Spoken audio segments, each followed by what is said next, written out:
Namaste.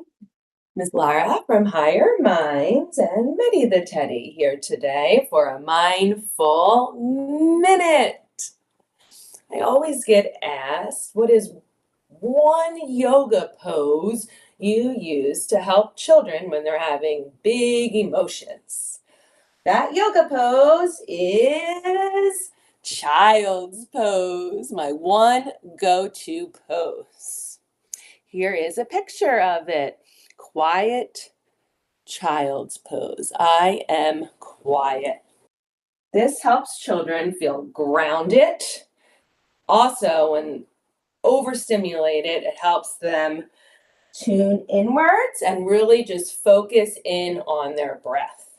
So let's give child's pose a go. Sometimes we like to call it rock. Medi will help us demonstrate. First, we sit on our knees.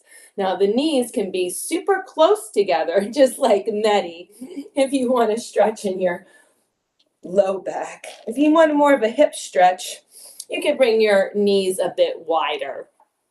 The next step is we're going to bring our forehead down. Go ahead, Medi. So the forehead comes down to the ground. If you like, you can even make a pillow with your hands. The arms can come down to your side, or your arms, like this, Medi, can be out in front. Whatever feels best in your body. Minimum of 3 breaths. That's our magic number. Go ahead, let's everyone get into rock pose, child's pose. We are still like a rock. Count to 3. To take a pause, a break in child's pose. One of our absolute favorites. Thank you so much for joining us. Namaste.